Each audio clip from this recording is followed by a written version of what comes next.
Okay, good. The broadcast is now starting. All attendees are in listen-only mode. And welcome everyone. We haven't done one of these in a while. This is an A1 members webinar. Welcome, Anthony. Hi Stephen, how are you? Good to be back. We dragged you away from ranting and raving about soccer to get back to what you truly love, which is the old cycling. Yeah, the funny thing is I actually started out as a soccer player, and there was a time when I would never miss a football game, but now, it's completely irrelevant to me. It's just noise in the background. Yeah. So welcome everyone. Just there's a question box on the right hand side. Just pop in any questions or comments. We're going to get going in a minute. We've actually kicked off a bit early, and we're struggling. So for those of you watching this, we are really delighted to get you on, because we're going to cover some really cool stuff on tonight's webinar, and really get into tactical things that you can do. Because Anthony, you've been on a mission over the last couple of weeks, and that's to really help people, I guess, reclaim their season, because so many people, and as you say, they go into the winter, the old winter warrior syndrome, and they're mad motivated, and yet, when it's really all there to be won during the summer, they kind of lose motivation because maybe things haven't gone right, or maybe they're feeling a bit fatigued. And I know we want to really address that tonight. Yeah, it makes absolutely no sense, Stephen. If you think about it, motivation's typically high. And we can even see it in A1 coaching when we see the spike in clients come, and you can gauge people's motivation by that. Typically, we actually see a drop-off in clients around this time of year, and then a real increase around October, November, December. Makes absolutely no sense. People are motivated when they're furthest away from racing, when they're not involved in it. Now, as I look outside, it's still, it's 7 o'clock here, still sunny, dry, plenty of the evening left. It's not going to get dark for another 2 hours. And people are all, they're absolutely cracked. They're sitting at home eating Pringles and drinking beer. That comes after the webinar, Anthony. I'm going to hang on as best I can. But look, you're meant to be on the comeback trail. I'm on the comeback trail. I've 8 hours done in the last 8 days, which for me is the equivalent to doing the Tour de France at the moment. So it's not pretty, but it's at least progress. So, this is a very genuine. We're going to show you some case studies later on in the webinar, and it's a possibility that you can make massive gains, genuinely massive. You can turn your season around within 6 to 8 weeks with the right training, and arrive at your event in peak condition by following 3 of the factors that we're going to cover on this webinar. So I guess one of the key questions that we're asking is, are you happy with how your season's been going? Well, someone's got a beer in hand. I love it. Absolutely. It will definitely, we'll be joining you in about an hour and 15 minutes. You can guarantee you that. But, look, are you happy with how your season has begun? Pop it in the chat box. Have you hit your goals? Do you feel a bit frustrated? Are you already sort of planning for next season? Well, if you are, stop now, because Anthony's going to address that, because as we've spoken about, it is really possible to address it. So while listening to myself and Anthony, well, there's Anthony. I think you're hanging on to the back of the cavalcade there, Anthony, is it? Or fetching a bit on or something. That's me on the right, winning a race. I'm actually about 200 metres there from a massive win. You're winning some sort of club league race, it looks like. You keep forgetting to tell me to change these slides. Yeah, the club league win from Stephen there. That was they didn't catch the scratch group that night, I think. Absolutely, yeah, something very, very, very close to that. So look, obviously, we're co-founders and owners of A1 members, and we're cyclists ourselves. We're passionate about helping people ride faster. So that's why you should listen to us. And very recently, and actually the numbers got much more, I kind of took a screenshot early in the process, but we ran a survey inside A1 members of what the biggest challenge people were having with their training. And I guess the number one thing was a lack of time, and then not knowing what to do, and I guess close second or third being fatigued. And it's probably the biggest challenge, Anthony, that most of our customers have, is trying to find that balance of training around life, around work. And I think that's more than anything, when people get into, the summer period, it gets a bit of a grind really for some people. Yeah, Stephen, if you've seen anything in the last few years, it's how much people value time. Some of the big success companies like, Uber is one of the biggest companies in the world now. We spoke about this off air a couple of weeks ago, Stephen. They're not selling a taxi fare. They're selling you time, and even they're selling you the perception of time. They're selling you the idea that you can get places faster. And that's what it's all about. And we're going to give you sort of the opportunity with these sessions we're going to give you tonight to make the most out of your most valuable asset. Money always replenishes, but time, once it's spent, it's gone. Yeah, well, I've definitely, for giving out free money, I'll have a bit of both. I've definitely got time to kill. I'll find some time. But definitely, look, honestly, without joking, in all seriousness, it's about finding that balance where you can train in a structured way that's going to give you real gains and reboot your season. Because obviously a lot of this has been based around trial and error, but it's literally the result, Anthony, of thousands of hours of not only research, but of real world case studies of clients of A1 members. Yeah, it is, Stephen. I'm in a lucky enough position that A1 coaching has been a huge success in the last few years.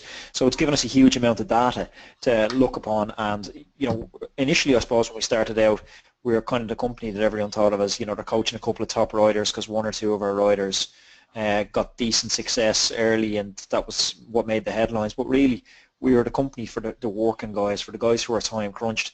So we really niched down and we looked at what sessions were delivering the most benefit for those time crunched, balancing work and family.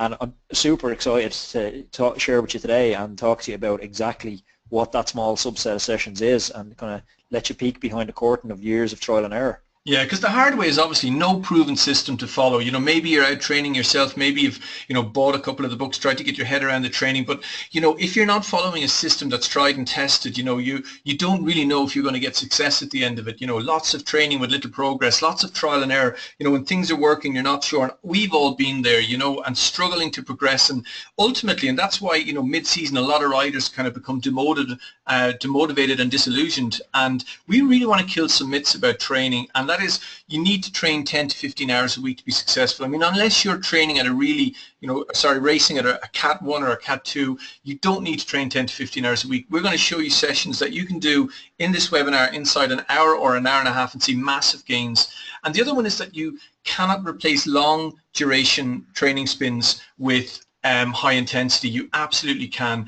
The other one is that you can be successful riding on field without a plan. Well, if you've got limited time to train and if you really are looking in that 6-week period to reboot your season, you need to have a plan, you need to have a structure, and you need to be training race specific, Anthony. Yeah, Stephen, back on myth one there, I'm working with Cat 1 riders who are winning some of the biggest Cat 1 races in Ireland and abroad, and they're doing less than 10 hours a week. So if you're doing more than 10 hours a week and you're not winning at the moment, you're doing something wrong. And that's the bottom line. So on this webinar, we're going to cover 3 critical things that we want to really get you tuned in to ingrain in your training, right? One is, what do you need to do to peak in the first place? What are the race-specific training sessions? And it's something that we are obsessed about inside A1 members. And that's getting people ready for the specific events, whether it's a race or a sportif or a time trial. We're going to show you what you need to train. The second thing is, how does the perfect, midweek session, that's the really difficult point. I know for myself, Anthony, getting those sessions in midweek, it's a killer, especially in some programs when they're scheduling 2 and 3 hour rides midweek. It's just impossible to get in for most people. Midweek's what makes the difference between most of us, Stephen. Any of us, within reason, most of us can get out at the weekend, and we have a fair bit of leniency with family circumstances, buddies, pastimes. We can normally fit in 3-4 hour rides if we had to on the weekend, but it's the midweek that really makes the difference, because if you're being asked to do 2-hour session midweek, that's how the motivation slumps, because all of a sudden I have a 2-hour session. When I'm motivated in November, January, that's great, I get my session in. But now I'm middle of the season, I've been doing structured training for a few months, and I've been asked to do 2 hours after work, and if I just can't pull myself to doing it, it has such a powerful knock-on effect. So by really niching down and focusing on these shorter, higher intensity sessions, you have that instant gratification from actually finishing the session, and that becomes something in momentum, stays in momentum. Yeah, absolutely. And the other one is a really critical, so make sure you stay for the end of the webinar, where we're going to teach you how to taper, because it's one thing to do the training, it's another to get that fine balance between fitness and fatigue as you enter into your key event. So make sure you stay to the end, because we're going to give away a free membership of a1members.com, which is a really valuable price. So the first point we're going to cover is critical things that you need to do in order to peak for your target event and get upgraded, crush your sportif, win your first race, whatever your big goal is. And this is Michael. He entered in, and within 8 weeks he's getting upgraded to A2, and he's 44, and he's getting up in the gallop against 17-year-olds, a bit like myself. But there are 3 critical things, Anthony, that we really focus on that are very, very race specific. That's high functional threshold, high VO2 max at those 3 to 5 minute maximum capacity efforts that a lot of people don't train properly, and the taper, which we're going to cover later in the webinar. Yeah, and you touched on it there, Stephen. It's these three elements are important, but you touched on it when you said race specific. So that's what we're going to try and do tonight. We're going to try and hack the demands of your event, and we're going to reverse engineer that into the training. You know, threshold efforts aren't created equal. You know, if I'm a road racer, I'm a crit rider, there's no value in me doing 20 minutes at threshold. The value is in me doing 20 minutes with zone 5 bursts in the middle of the threshold effort, and it's simulating the threshold, but it's also quite like the demands that are going to be placed on me during a race. And the exact same with VO2 max, Dave. Yeah, and you have a great example of that with Ken Tobin, I think, in the Shore Valley 3-day, where a guy limited time to train and he targeted months in advance the criterium and followed exactly what we're talking about here, those max 3 to 5 minute efforts Tabata sessions. So he was able to replicate the demands of a criterium, and I think he won against some of the top riders, not only in the country but in the British Isles. Yeah, some good pro riders were beaten off by a working man doing 6 to 8 hours a week. And, you know, that's just one example. You know, there's plenty of clients we're having that are doing that exact same thing. They're hacking the demands of the race, and we're reverse engineering them into their training. So when they are exposed to them in a race, you know, you're not getting flooded with lactate. You're not panicking because you're under pressure and stressed. You know, you've experienced this 100 times in training before. You know exactly how to respond to it, and you can really capitalize on that on race day. Yeah, and some of you are already familiar with this term, and it's, you know, are you engaging in headless chicken riding? And, you know, really what we mean by that, Anthony, is, are you going out without a plan? Are you following any structure? And more importantly, do you even understand in the first place the specific elements you're trying to train? Because if you want to train lactate threshold, it's a very different effort from training VO2 max. And in order to do that, you need to know what zones are. Yeah, headless chicken riding. A buddy of mine used to have a job. I love these little sidebars. A buddy of mine had a job at Christmas killing turkeys, and the turkey'd come off the conveyor belt, and his job was actually to snap the turkey's neck. But when he'd snap the turkey's neck, it'd just run around aimlessly. So if you're training in zone 3 or running around like my buddy just killed you. Yeah, absolutely. And that's the last thing, you know, we are passionate, honest to God, whether you come and join A1 members, if you get one thing out of this webinar, our passion is to get you to just spend a little bit of time. I mean, think about how much time you spend poring over equipment and all of the other elements. Just having a plan, a goal, and working and reverse engineering the training that you need to do. But if you really want to train VO2 max, which we'll teach you how to in a second, or your functional threshold, you need to train in very specific elements, because if you're not training in the right zone, Anthony, you're not getting the right or forcing the right physiological adaptation. Yeah, and you hit the nail on the head there, Stephen. You know, there's nothing inherently wrong with training in zone 3, but you're going to get a very narrow set of adaptations. You need to stress each of the zones to get each associated adaptation. You know, training in zone 5 is going to give me a different adaptation to zone 4. But if I just ride around in zone 3 all day, unless I'm targeting an event which only requires me to perform in zone 3 all day, I'm not preparing optimally for it. So we need to look at what are the demands of our event. Am I targeting a criterium? What's the demands of that? It's obviously going to be a lot of zone 5 bursts out of corners. Am I targeting for a time trial? It's obviously going to be a lot of threshold stuff. You know, what event are you targeting? And then what happens during that event? Can you get a power file from previous years from that event? And we break it down. Like I had a buddy, Stephen, a coach of mine, Aaron Bugle, who's used to ride for Rafa Condor, and I looked at one of his files from the Bay Series criterium in Australia. It's a traditional season opener out there. I think it's in January. But he had it was a 4-corner criterium, and it was 100 laps. So he had like over 400 accelerations, and all those accelerations were over 1,000 watts. So how many of you are doing that in training? Are you doing 400 accelerations over 1,000 watts in training?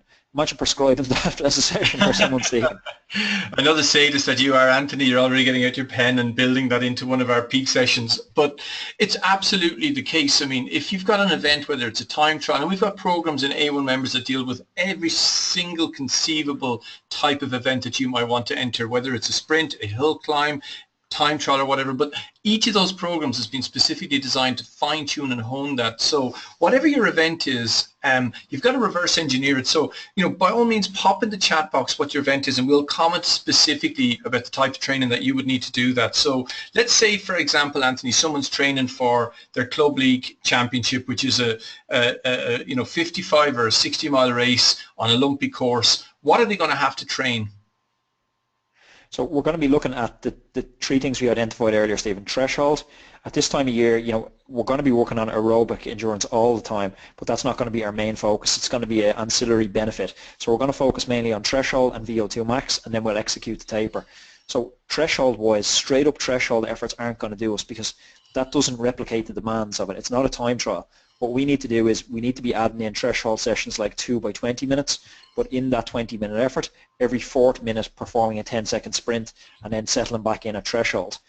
Or we need to be performing a session like over-under, Stephen, which you find through a lot of our plans, where it's 2 minutes 30 watts above your threshold, 1 minute 30 watts below your threshold, and you repeat that cycle 8 times. So you're replicating the demands of over-under threshold, like different gradients on a hill, different pitches, attack by GC rivals, whatever it is. But it's that race replication all the time that we need to get into. And likewise with the VO2 max, there's no point in whoever attacks at VO2 max pace. It never happens. If you're going to get separation or you're going to follow attack, you're going to be 10 seconds absolute full gas sprint to get some separation.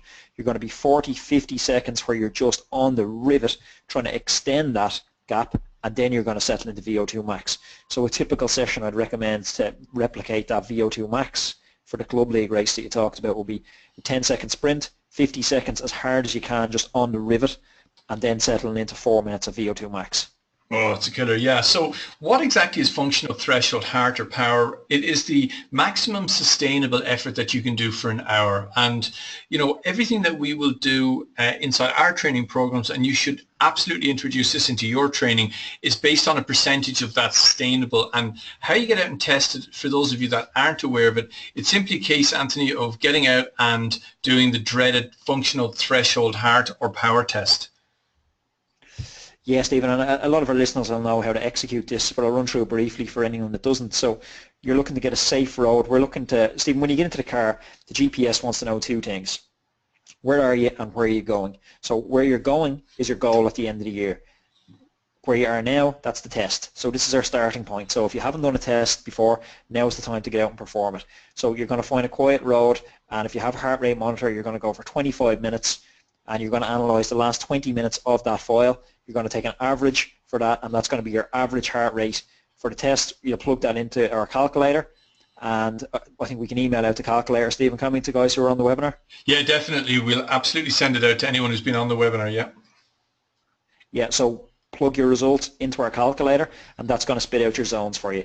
If you're working on power, you're going to do a 20-minute test, take your normalized power, again, plug that into our calculator, which Stephen's going to email around to you, and that will be your zones. So like Stephen said then, each zone has a different adaptation. So each time you go out the door now, no more just riding around without a plan. You're riding around with the goal of taxing a specific zone, and you know what range is associated with that zone. It's a great question in here from Stuart, Anthony. Should he do it out on the road, or should he do it on something like a watt bike? If you have a watt bike, it's pretty cool, but I have tried to do them on the watt bike, and I've blown up a few times. I'd say if you can do it on the watt bike, like if you're determined to do it inside, it's obviously going to be harder to do it inside just mentally because you're not going anywhere, you're not moving through the air, so you're not getting that cooling effect through the wind. But if you have a couple of fans on you, you can do it in a well ventilated room, and you've got some serious gangster rap beats going, I'd say you'd be fine doing it on the watt bike. Yeah, obviously I'll qualify that, by just saying you don't have to follow Anthony's taste in music. You can actually put on something decent like Underworld. No, you have to listen to gangster rap in this test. Another great question from John. How often should the threshold test be done or repeated?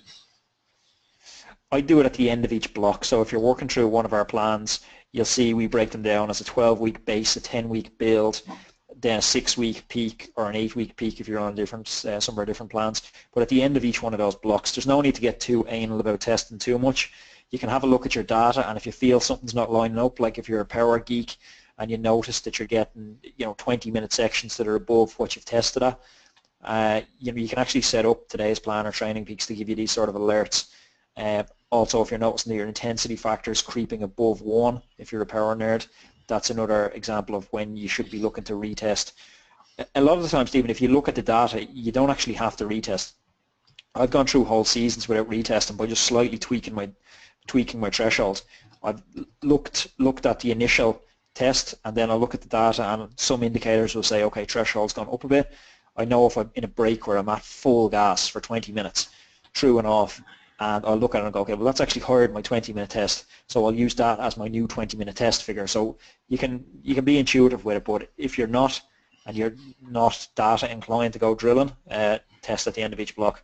Yeah, so I mean, if you don't know your zones, and even for those of you that are really experienced watching this, you know, and get out and test it every 12 weeks at least, because as you pass through the season, it's definitely going to change, especially if you're working off heart. I find, Anthony, you can see quite a big difference from the start of the season as you progress through.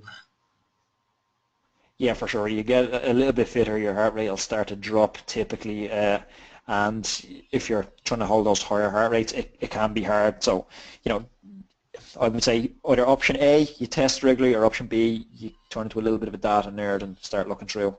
Yeah, so one of the critical things, I'm sure you've all kind of been watching the Tour de France or something on TV, and they talk about, oh, he's gone into the red. And that's really, Anthony, when you've reached that point where you've kind of raised your effort above your functional threshold for too long, and it's simply unsustainable. And one of the really important points of raising your functional threshold, especially if you're into road racing or sportif riding, is because, you know, the way that, you know, Joe Friel described it really good in his book, The Training Bible, is you've got a box of matches, and every time, if you can imagine your functional threshold is a line on the wall ahead of you, every time you go, you know, do an effort, you know, trying to close a gap or the last 200 meters of a drag that's above your functional threshold, you're burning a match, and eventually there's no more matches left. And that's why you get so many, you know, guys who come to us, Anthony, and they're saying, I was really competitive all race, but when it came to the sprint, the legs just fell off me. And they kind of think it's because they can't sprint. The reality is they need to raise their functional threshold, so they're going into the red less often, so they're arriving at the finish fresher and more able to sprint.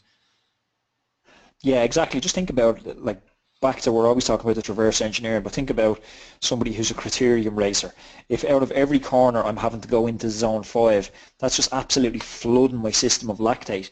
But if through a combination of training or better cornering, I can now, instead of accelerating at zone 5 out of the corners, I can accelerate just below threshold out of the corners and still be in the same position. I'm obviously going to be a lot fresher at the end of the race. So a lot of the time, it's not the fastest guy or the strongest guy who will win the race. It's the guy who saved the most energy throughout the race. So that should be your goal all race, energy conservation. And, you know, the way pre-race that I suppose you can conserve energy, it's just by raising that threshold. During the race then you're looking for things like maximizing your efficiency, you know, making sure you're on the right wheels, not having to close massive gaps, cornering well, and all this sort of stuff. But if you haven't trained the engine pre-race, no matter how efficient you are, you're not going to be successful. Absolutely, yeah. So, you know, the calculator and getting out and doing your zones is going to really give you that ability to laser in on the different race-specific physiological adaptations that you're looking to gain. So we're going to get straight into how to actually structure, leading up to the 6 or 8 weeks to your event, that dreaded midweek that we spoke about, especially during the summer when there's so much going on in terms of family and life and commitment. And you want to know, if you're going to do a session, Anthony, it's got a really, really specific objective in mind. And obviously, this program is about peaking, and we're super focused on ensuring that that session is going to give you a race winning attribute or a race competitive attribute. You know, Stephen, one of the big things that non-coach athletes suffer with, I was chatting to a client earlier about this, and he was saying his biggest thing is he just doesn't know when enough is too much or when an extra hour is too much. You know, he said he's out on the bike and he's 3 hours into the session, and he starts questioning himself, okay, I had planned in my head to do 4 today, but now I'm feeling really tired. Is this 4th hour positive and contributing towards my fitness, or is it negative and actually pulling me into a cycle of overtraining? And it's just that uncertainty that gets guys.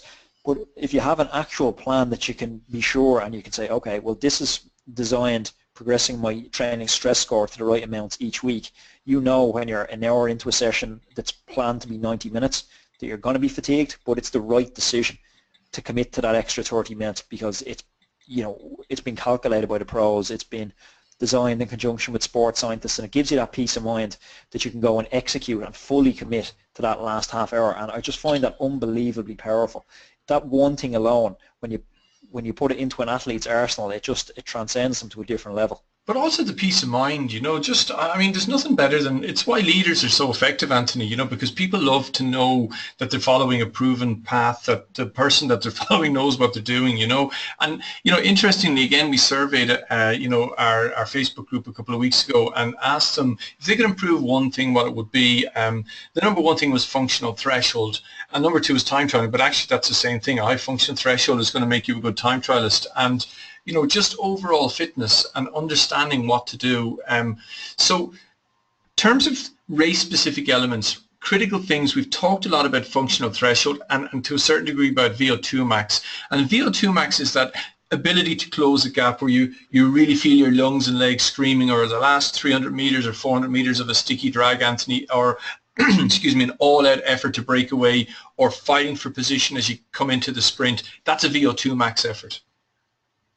Yeah, I was really interested when I was racing a couple of years ago, Stephen, and I bounced around coaches. I was racing pro at the time. I bounced around coaches until a buddy of mine that used to ride for Team Sky agreed to coach me, and it was interesting that season just how much focus they put on VO2 max. So I was working off the exact same sessions the Team Sky guys were using, and it was all these 5-minute capacity efforts. Like I was doing it like 2-3 times a week sometimes, 4 by 5 minutes at capacity. And then as we got closer to the races, it started being, like we talked about, reverse engineering it. What's the demand of the race? So we're still going to do VO2 max, we're still doing a 5-minute effort, but how are we breaking it up? Are we starting off with a sprint? So one of the sessions, Stephen, I'm not sure if you've got to it in your comeback yet, it's a VO2 max lactate sprint mix session, where you're basically mixing, it's a 5-minute effort, but you're mixing the sprint into a different part of the effort each time. So the full gas sprint could be at the start, in the middle, or at the end.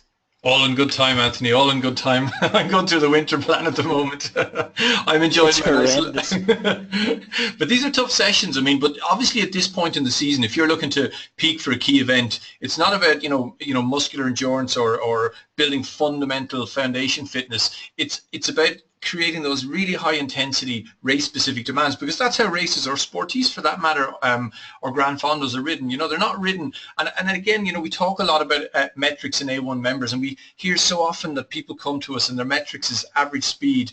Well, it doesn't matter what average speed a race is ridden at. You want to win it, whether it's done at 37, at 42, but it's won during minutes of extreme effort, Anthony. Yes, Stephen, I'm often amazed when I go out training in the off-season with buddies of mine who are sportive riders. They actually just ride way too fast for me. They ride at like 33, 34 kilometers an hour, just cruising around. And I'm like, what the hell is going on? I just want to cruise around like 28k an hour. And, zone 1, zone 2, riding around, enjoying myself to the coffee shop. And there's actually one guy, a buddy of mine, who's a sportive rider, and there's no time of the season where I can ride with him because he rides too fast for me in the winter. And then come summer, if I have any sort of acceleration out of a corner, sure, you gap him by 10 bike lengths because he's no change of speed. Like I joke with him, say he's 2 gears, stop and go. There's only 2 speeds. Yeah, and if you're fitting into that category, if you're frustrated with how your kind of development has gone, or your form is, your performance in sportifs or races, it's almost certain that you're making this mistake, which is riding a lot in zone 2 or zone 3, which you are developing fitness, but you're developing a very, very narrow band of physiological adaptation. So essentially you're training yourself to ride around, anywhere from 21 to 22 miles an hour, anywhere from 28 to 32 kilometers an hour, which is fantastic if that's what your objective is. But if you want to be competitive in a race, you need to do some of the workouts. So we're going to get into some of the really race-specific workouts we talk about. So this is a typical midweek during one of the intense elements of our build programs. And this is Tuesday, and it's maximum capacity efforts on the bike, Anthony. Yes, these are capacity efforts, just like we talked about, they're VO2 max efforts. And as you progress, I think this is taken from our build plan, or is it our build plan? Yeah, it's taken from, yeah. So you see, that's a good eye there. Just seeing a snapshot, I know what plan it is. So this is a build plan that we worked on in conjunction with Damien Shaw. And sorry, it's a peak plan that we worked on in conjunction with Damien Shaw. Yeah. You were wrong there, Stephen. Sorry, I thought you said peak. Sorry. Yeah. So what I'd be very interested in for guys to pop into the chat is, so this is a VO2 max session. Capacity effort is another word for VO2 max. I'd be very interested guys to pop into the chat. I actually can't see the chat, Stephen, so you might tell me the response to it. So guys, are you going out the door, and if you look at your week, is there a day where you can say to yourself, today is my VO2 max day, today is my threshold day, today is my sprint day. If you're not designating a system that you're going to work on a given day, you're not training correctly. So be honest now. If you're not training correctly, if you're not saying a VO2 max day, a sprint day, and a threshold day, each week, 3 different days to fit in, 3 different sessions to fit into the 7 days, put in there, I'm screwing it up, I'm fucking it up, and let us know. Because it's something I see so many riders doing. They're just not taking a day to work on each system. And that's what we do all through the course of this plan. We'll work on one system each day rather than what Stephen talked about, that headless chicken, which is basically a term we've coined to talk about guys who are only always taxing the same system. And what happens when you tax the same system over and over again, Stephen? You just adapt to it and then you plateau. Yeah, and seriously, definitely not doing it right. But look, it's not too late. I mean, if you've built any level of kind of fundamental fitness, with this type of session, you can really quickly hone your physical fitness. So just talk us through this session, Anthony. Yeah, so it's going to be a progressive warm-up where we start out in zone 1. Again, this will all be based off the calculator, which we can send you on, or if you sign up, it becomes very self-explanatory if you sign up for any of our plans. So you're going to warm up, progressive warm up, building from zone 1 all the way up to zone 3. And then the main set, it's going to be 45 minutes, zone 2, which is an endurance zone. But during that, it's going to be 2 by 2.5 minutes full gas. So you're doing these as hard as you can, Stephen, like a time trial, flat out for the 2.5 minutes, and then 5 minutes easy pedaling between each of them. Okay, cool. And let's get into the next session. And again, it's kind of continuing the theme, which is lactate processing and VO2 and sprint. And you know, it's really, you know, amazing to me, to be honest with you, like especially some of the guys that I would have trained with over the years, that just get out and ride. And I'm, I guess, very analytical, and that's certainly your approach and our approach in A1 members, where you're looking to see what are the things that you need to be able to do in order to be competitive in a race. And the number one thing is that obviously, whether, you know, it's very few occasions, Anthony, where somebody comes in completely on their own. Inevitably, it ends up in a bit of a sprint. But even if you are on your own, Stephen, how did you get there? Unless the whole bunch just crashed behind you, you're not going to ride off at zone 3, zone 4. It'll have to be an acceleration to get away from people.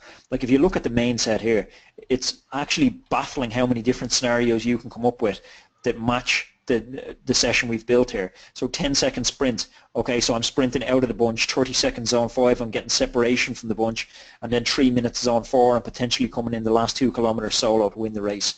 You know, there's 10 different scenarios you could come up with that session is going to help you out on. And it's the same with the other way around. So that's why we've mixed it in to different parts. So the zone 3, the zone 5, the zone 4, and the 10-second sprint are in different areas. So your body's just getting used to this stress and this stimuli. And when you actually have to execute on race day, you know, it won't be thinking, oh, what the hell, I've never done this before, I'm in a body bag. It'll be thinking, this is natural. I've done this, you know, 10 times, I've done this 20 times, this is what I know, this is what I do.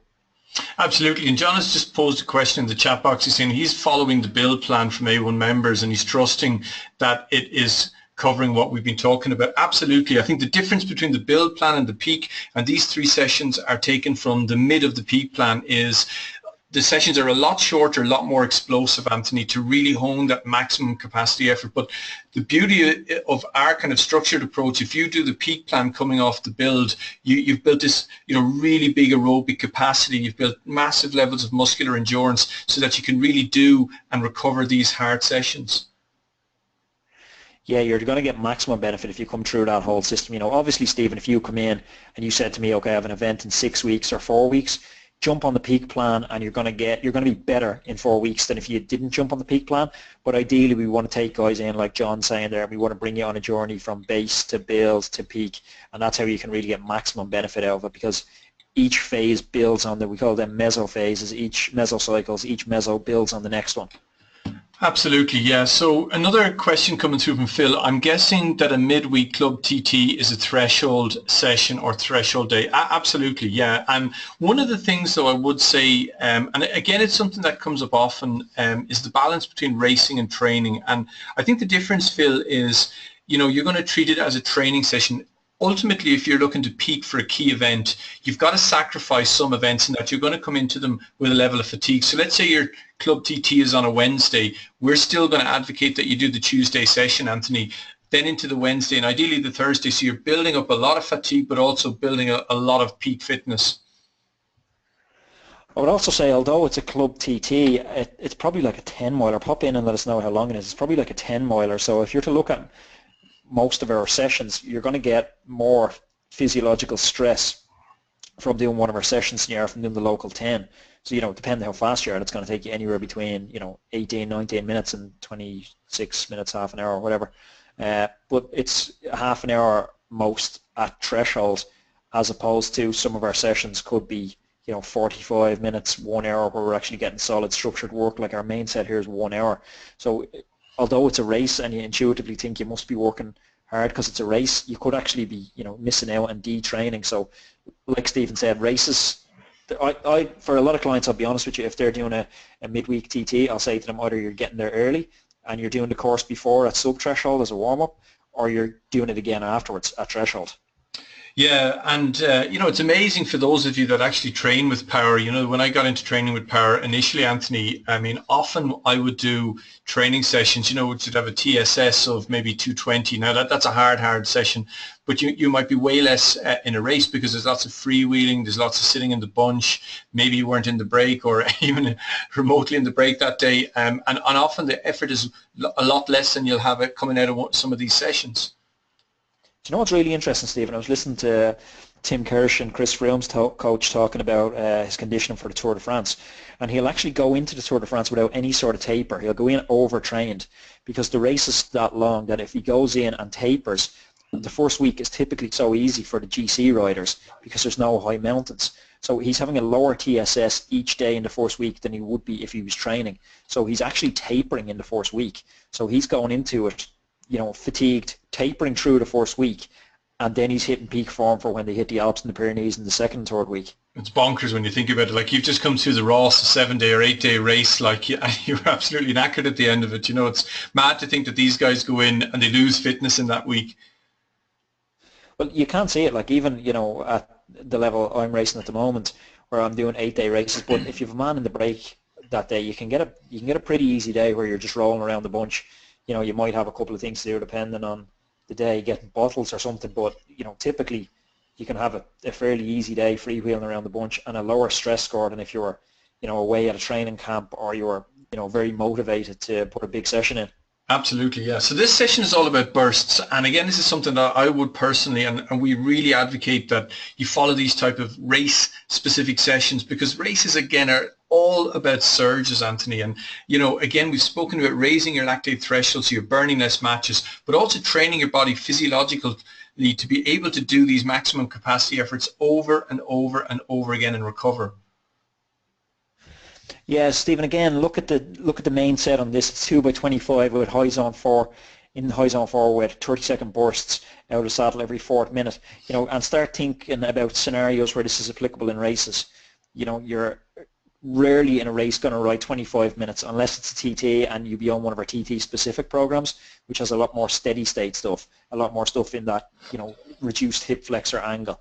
So this is more applicable to road racers, and that's why it's taken from the peak road racing plan. But again, it's replicating the demands of racing, the dynamic nature of racing. It's rarely steady state.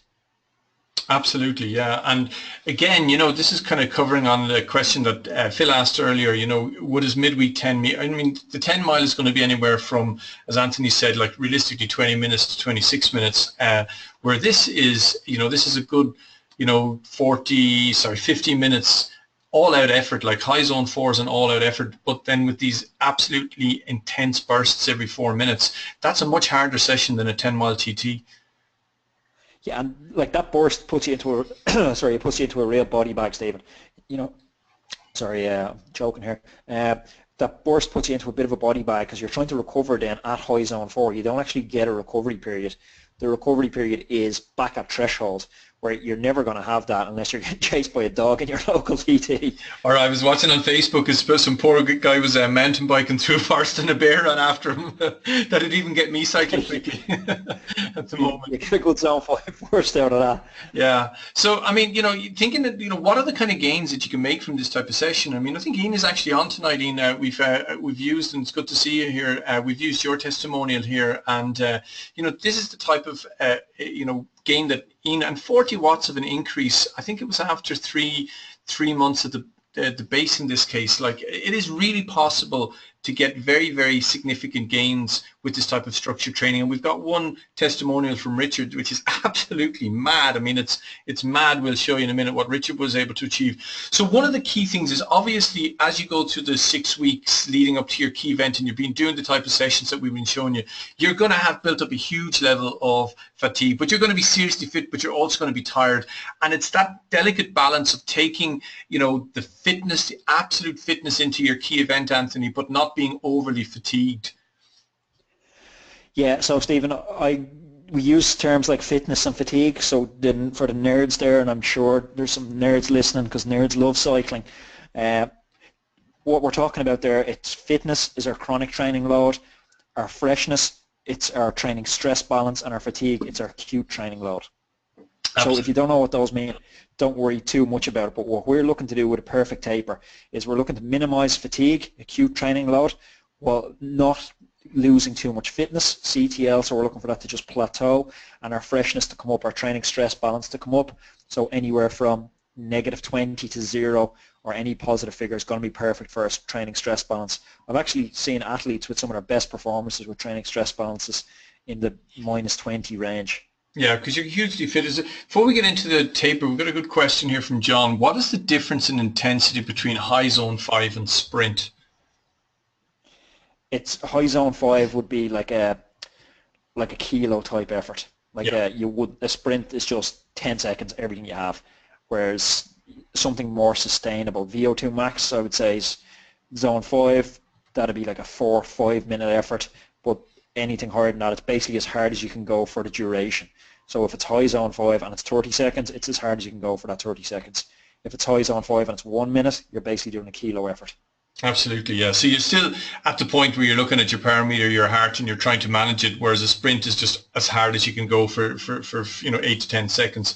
So we're going to cover 3. We get asked about the taper all the time, and we basically decided to make it really specific to your event. So we're going to give you 3 samples, one for TT, one for a race, and one for a sportif.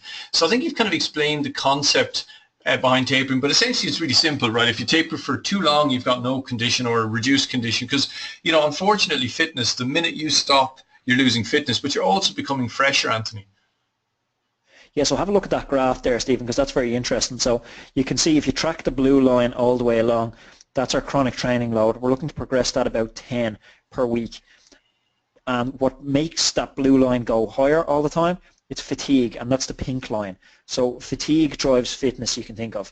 So what we're looking to do is get the pink line as high as we can, and so you can see that happens about, to get very scientific on this, about 1 inch from the right-hand column. The pink line is as high as it can go, and at that point it's driving fitness, and then we start a taper. So we're looking to start reducing fatigue by bringing the pink line as low as we can.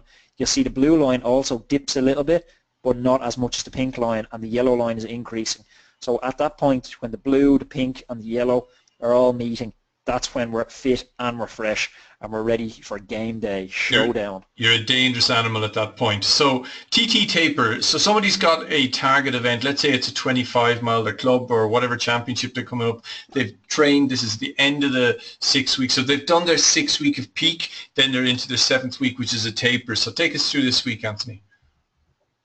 Yeah, so Monday, it's something active recovery. Don't do something stupid like go mountain biking. Like, it's got to be an easy, I say that, but I actually had to get talked out of doing a mountain bike race on Tuesday, which is like, I don't know, 5 days before my nationals, because common sense just isn't that common.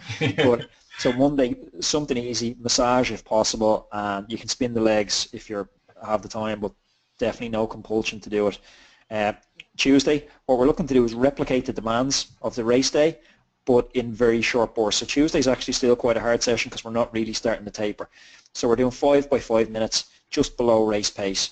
Wednesday, we're at 4 by 5 minutes, again just below race pace. Thursday, 2 by 5 minutes, just below race pace or on race pace if you want it on Thursday. Friday, we're off. Saturday, we're 2 by 10 minutes. Zone 3 and 2 by 1 minutes full gas. Now, you could omit one of those sessions midweek, Stephen, if you wanted. You could take the Wednesday session out depending on how you were feeling and your form and fitness was looking on your performance management chart, you could go Tuesday, take the Wednesday as a day off, Thursday, take the Friday as a day off, and then into your pre-race day. So if you're a member, pop it into the members group and treat each situation, I suppose, on its merits. Yeah, I mean, you know, and a lot of it's going to be based around, you know, how you feel. You've got to use a sense of judgment as well on these things, but ultimately you're looking to maintain fitness and not get to a point, Anthony, where your body, I mean, you know, if you ever watch the riders on the rest day of the Tour de France, they actually train on the rest day because the body almost goes into shutdown. You know, as you've often said, you know, your body has been used to this level of training, and the minute you stop, it kind of wonders what's going on. Yeah. Big extra consideration for the working guys as well and the family guys is, Stephen, what's your week look like outside of training? What's your work schedule look like? What's your family schedule look like? I wouldn't be coming home on a Wednesday night at 9 o'clock and trying to fit this session in. You know, use common sense. What the goal of the week isn't to build fitness, it's to gain freshness. So once you have that as an overarching objective for the week, frame all your decisions around that. Yeah, absolutely. Yeah. So we're into the next one, which is the road race. I'm sorry, can you see that questions box that's popped up, Anthony? Is that covering our screen? No, I've no questions box. So I'm okay. Cut out. I'm on the far side of the fence over here. Okay, so Andy's got a question. For say a 40-kilometer TT, what target training stress balance or form would you target for that race day? What number training stress balance? I don't really understand the question. Yeah, for a 40-kilometer TT, what target training stress, TSB, would you target for a race day? Well, it kind of depends on what your CTL is up to, and you know, have you executed a taper in the past before? You know, there is no right answer on this. The right answer is 0 TSB, the textbook answer. But I've seen performances ranging from, you know, positive 10 to minus 20. So it's a case of, I know for me I need to be around minus 15 for a 40k TT to perform my best, but I've seen guys that need to be at positive 10 to perform. So it's really a little game of trial and error, and it's marrying this. I wouldn't get too hung up on the TSB, to be perfectly honest. I would execute the taper week with, like I said, that overarching goal to be fresher on race day, and don't worry about building fitness on that race day. Like, I wouldn't be chasing a TSB score. I'd be chasing that goal of being fitter on the day, or being fitter and fresher on the day. So on the last week, just only concerning myself with freshness and just really being honest, and even getting somebody else into, you know, like the Facebook members group, Stephen, where you lay out exactly, you know, where you are in your training at the moment and what your week looks like, and ask people, you know, one of the coaches will come back and talk to you and say, you know, should I include the Wednesday session or omit the Wednesday session? Yeah, and I think a lot of it's psychological. Like, we all have different kind of, you know, as you said, you kind of like to go in slightly fatigued but really fit. I'm obsessed with my legs not being sore going into a key event. I'm one of those guys, I'm rolling around for the first 40 kilometers going, oh, I'm not going to go well today, I'm feeling really, you know. So psychologically, it's important to get into your key event feeling really primed and prepped. So if you're one of these people that's constantly worrying about losing fitness, yeah, do the full week. If you're really looking to, you know, feel completely rested and fresh, I think the psychological part of tapering is almost as important as the physiological part, Anthony. Yeah, the taper week is a week I would encourage you to lean on the Facebook community we've built and into the A1 members Facebook group, and really gain and pick the brain of the coaches, myself, Stephen, and the rest of the A1 coaches who are in there, because experience is the main thing, and experience will give you a different recommendation based on, you know, Stephen's circumstances to Bill's circumstances to Bob's circumstances. We'll give a different recommendation. Okay, great stuff. So road race taper, how does it differ, Anthony? Yeah, the road race taper, Stephen, we're looking for more race replication, more higher end sharpness that we're not going to need for the TT, and that's why we've thrown in the Tabata. So Tuesday, it's typically, you know, it's actually, I call my Tuesday still a session, whereas Wednesday we're actually on taper day. So Wednesday, that's down as an hour. You can make that down to 40 minutes. So a Tabata consists of 4 minutes. One Tabata is 4 minutes long. So the only goal on these days is to get the Tabata efforts in and 4 minutes break between the Tabata efforts. It doesn't have to be an hour. If you're stuck for time, this could be half an hour.